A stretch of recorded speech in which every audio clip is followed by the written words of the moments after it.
60 రోజుల్లో మీతో ఇంగ్లీష్ అద్భుతంగా మాట్లాడిస్తాం. వెంటనే కాల్ చేసి జాయిన్ అవ్వండి.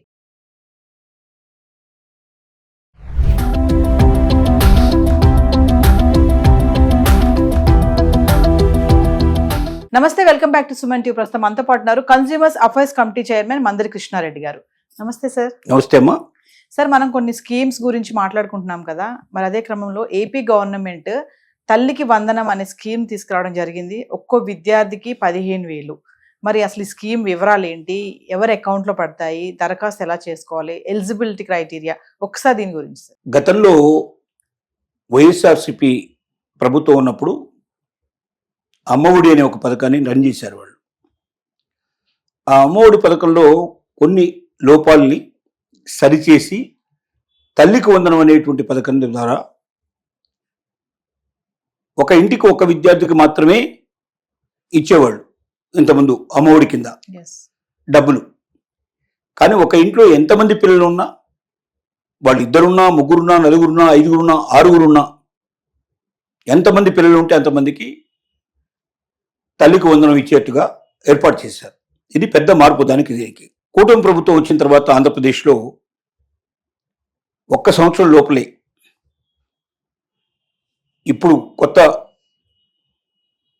జూన్ నుంచి ప్రవేశాలు పిల్లలు ఎవరైతే ప్రవేశిస్తున్నారో స్కూల్స్లో ప్రవేశించే వాళ్ళందరికీ 1వ తరగతి నుంచి 12వ తరగతి దాకా, అంటే ఇంటర్మీడియట్ దాకా, 12th క్లాస్ దాకా, సిబిఎస్ఈ సిలబస్ అయితే 12th క్లాసు, మామూలుగా గవర్నమెంట్ అయితే ఇంటర్మీడియట్ దాకా ఉండేటువంటి పద్ధతిలో 1 నుంచి 12 దాకా ఉండేట్టుగా అందరికీ ఇస్తారు. అయితే ఎవరికి ఇస్తారు ముఖ్యంగా అంటే బిలో పావర్టీ లైన్, అంటే 2 లక్షల ఆదాయం కన్నా సంవత్సరానికి ఎక్కువ లేని వాళ్ళకు మాత్రమే ఇస్తారు. ఆధార్ కార్డు లింక్ తప్పనిసరిగా లింకేజ్ చేసుకోవాలి. తర్వాత దీంట్లో స్కూల్లో 75% తప్పనిసరిగా అటెండెన్స్ ఉండాలి. వాళ్ళకు మాత్రం ఇస్తారు. అటెండెన్స్ తప్పనిసరిగా ఉండాలి. అంటే ఊరికి డబ్బులు తీసుకుంటాము, మేము బయట తిరుగుతాము, ఈ డబ్బులు ఖర్చు పెట్టుకుంటాం అంటే కుదరదు. పిల్లలకు ఉపయోగించడానికి డబ్బు ఇచ్చేది. అంటే డ్రాప్ అవుట్స్ ఉండకూడదు.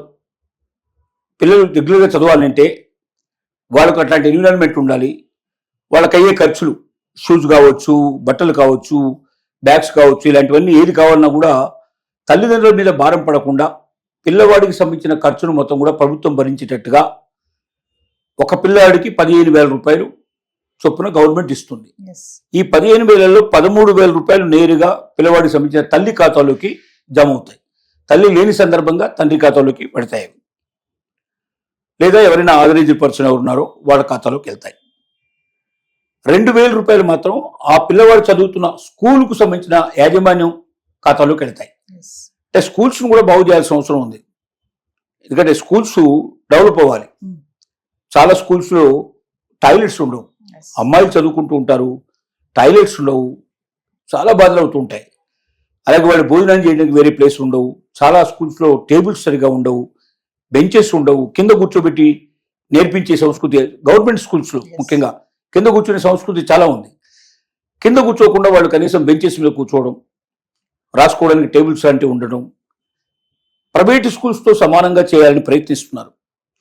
ఆ ప్రయత్నంలో భాగంగా 15,000 రూపాయలు మొత్తం కూడా తల్లికి వందన కింద శాంక్షన్ చేసి, దాంట్లోంచి 13,000 రూపాయలేమో ఆ పిల్లవాడి తల్లి అకౌంట్లోకి ట్రాన్స్ఫర్ చేసి, 2,000 రూపాయలు ఆ పిల్లవాడు చదువుతున్న స్కూల్కు సంబంధించిన యాజమాన్యపు అకౌంట్లోకి ట్రాన్స్ఫర్ చేస్తారు. 13,000 మాత్రం మదర్ అకౌంట్ లో పడుతుంది. అప్పుడు ఏమవుతుందంటే 2,000 రూపాయలు ఒక్కొక్క పిల్లాడు చొప్పున ఆ స్కూల్లో కొన్ని 100 మంది 1,000 మంది చదువుతుంటారు కాబట్టి ఆ 2,000 రూపాయలు 1,00,000 రూపాయలు వచ్చే అవకాశం ఉంటుంది. ఆ 1,00,000 రూపాయల ఫండ్ తోటి కావాల్సినటువంటి ఈ వాష్రూమ్స్ కట్టించడం కానీ, లేకపోతే వాళ్ళకు భోజన సదుపాయం కానీ, ఫర్నిచర్ కానీ, గేమ్స్ కానీ, ల్యాబొరేటరీ కానీ, ఇలాంటి అనేక రకాల సౌకర్యాలు ఏర్పరిచే అవకాశం ఉంటుంది ఈ ఫండ్ తోటి. ఎందుకంటే ఈ ఫండ్ గవర్నమెంట్ తరఫున ఇచ్చింది కాబట్టి ప్రతి రూపాయి ఖచ్చితంగా పర్ఫెక్ట్గా అవసరానికి మాత్రం ఉపయోగించాలి తప్ప దీన్ని వేరే వాళ్ళు ఎవరన్నా నొక్కేసేందుకు ప్రయత్నం చేయడం అట్లాంటి జాగ్రత్తకి ఆస్కారం లేవు. కాబట్టి ఖచ్చితంగా ఈ ఉపయోగపడుతుంది డబ్బు ఆ పాఠశాల అభివృద్ధికి అనేటువంటిది అందరికీ ఉన్న నమ్మకం. అలా అన్ని పాఠశాలలు డెవలప్ అయినప్పుడు ఆటోమేటిక్గా ప్రైవేటు పాఠశాలలు వదిలిపెట్టి గవర్నమెంట్ స్కూల్స్కే వచ్చేందుకు ఎక్కువ మంది ప్రయత్నిస్తారు.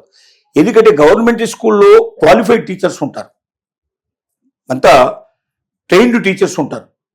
అటు బిఎడ్ చేసిన వాళ్ళు కానీ, ఇటు టీచర్ ట్రైనింగ్ చేసిన వాళ్ళు కానీ, మినిమం డిగ్రీ క్వాలిఫికేషన్స్ నుంచి ఆ పైన ఒక టీచరు ట్రైనింగ్ చేసే వాళ్ళు ఇంటర్మీడియట్ దాకా ఉండేటువంటి అవకాశాలు ఉంటాయి. 12th క్లాస్ చదువుకున్న వాళ్ళు ఉంటారు.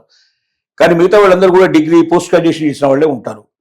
మనకు ప్రైవేట్ స్కూల్స్లో చాలా చోట అసలు హౌస్ వైఫ్స్ కూడా చాలా మంది పోయి ప్రైవేట్ స్కూల్స్లో పనిచేస్తూ ఉంటారు. పెద్దగా క్వాలిఫికేషన్ గురించి పెద్దగా పట్టించుకోరు. ఎందుకంటే ఇంటికి దగ్గర ఎవరు ఉంటారో, తక్కువ రేట్లో ఎవరు పనిచేస్తారో వాళ్ళని పెట్టే ప్రయత్నం చేస్తారు. అంటే బాగా పేరున్నటువంటి ప్రైవేట్ స్కూల్స్ నేను మాట్లాడలేదు, వీధికి ఒకటి మనకు కనబడేటువంటి చాలా ప్రైవేట్ స్కూల్స్ లోపల 10th class, 7th class, 8th class చదువుకున్నటువంటి వాళ్ళని కూడా చిన్న సెక్షన్స్ కి కింద ఉండేటువంటి ఎల్కేజీ వాటికి, యూకేజీ ఇట్లాంటి వాటికి వాళ్ళు ఉపయోగిస్తారు. అసలు వాళ్ళకి ఏమీ రాదు, వాళ్ళకి ట్రైనింగ్ ఉండదు, పిల్లల్ని ఏ రకంగా చేయాలో అర్థం కాదు వాళ్ళకి.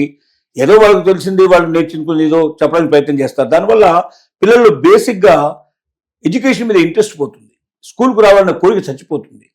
ఆ ప్రాథమిక దశలోనే పిల్లల లోపల ఆసక్తిని రేకెత్తించినట్టయితే ఆటోమేటిక్గా పిల్లలు స్కూల్కు రావాలన్న కోరిక పుట్టి వాళ్ళు హై స్కూల్కైనా, ఆ తర్వాత ఇంటర్కైనా, ఆ తర్వాత డిగ్రీకైనా, పోస్ట్ గ్రాడ్యుయేషన్కైనా చాలా ఆనందంగా ఆసక్తితో వస్తారు. ఆ ఆసక్తి చచ్చిపోకుండా ఉండాలంటే దానిలో బాగా ట్రైన్డ్ అయినటువంటి టీచర్స్ ఉండటం అనేది చాలా అవసరం. ఆ ట్రైన్డ్ టీచర్స్ను కూడా తీసుకోవడానికి కావాల్సిన శక్తిని ఈ తల్లికి వందనం పథకం కింద ఏదైతే 2000 రూపాయలు ఆ పాఠశాలకు యాజమాన్యానికి వస్తున్నాయో ఒక్కొక్క పిల్లాడిది, మొత్తం స్కూల్లో ఎంతమంది చదువుతున్నారో, అంటే ఎవరైతే బాగా దాదాపుగా పల్లెటూరులో 80% పిల్లలకి దాదాపు వస్తుంది. ఎందుకంటే పల్లెల్లో ఉండేటువంటి వాళ్ళు చాలా మంది బిలో పవర్టీ లైన్లోనే ఉన్నారు. సిటీస్లో ఉండేవాళ్ళు తక్కువ అవకాశం ఉన్నది. ఏది ఏమైనప్పటికీ తల్లికి వందనం దాదాపుగా చాలా వేల కోట్ల రూపాయలతో కూడుకున్నటువంటిది. ఒక సంవత్సరానికి ఇన్ని వేల కోట్ల రూపాయలు ఇవ్వాలంటే బడ్జెట్లో కూడా చాలా ఎక్కువ భాగం పోతుంది. అయినప్పటికీ ఇంట్లో ఎంతమంది పిల్లలు ఉంటే అంతమందికి ఇస్తామని చెప్పడం జరిగింది. దానిలో ఇవ్వడం కూడా దాదాపుగా మొదటి విడత అయిపోయింది, కంప్లీట్ ఇచ్చేశారు. ఇంకా ఏమన్నా ఇప్పుడు 1వ తారీఖు ఇంటర్మీడియట్లో కొత్తగా అడ్మిషన్స్ అయ్యే వాళ్ళు ఎవరున్నారో వాళ్ళకి ఇప్పుడు పేమెంట్స్ జరుగుతున్నాయి. ఈ మొత్తం పూర్తయిపోతే ఈ సంవత్సరానికి ఇవ్వాల్సినంత క్లియర్ అయిపోతుంది. తద్వారా పిల్లల్లో ఒక ఆసక్తి కలుగుతుంది, తల్లిదండ్రులు కూడా పిల్లల్ని పంపడానికి ఉత్సాహపడతారు. ఖర్చు మా మీద పడదు. నా కూలి నాలి చేసుకునే వాళ్ళు మాకు 15,000, 13,000 కనీసం ఒక పిల్లాడి పేరు మీద వచ్చింది, వాడి తిండికి లేకపోతే వాడికి ఏదైనా పుస్తకాలు లేదా యూనిఫాము ఇలాంటి వాటి పనికొస్తున్నట్టు ఆశతో, ఆలోచనతో అందరూ సంతోషంగా ఉన్నారు. Thank you.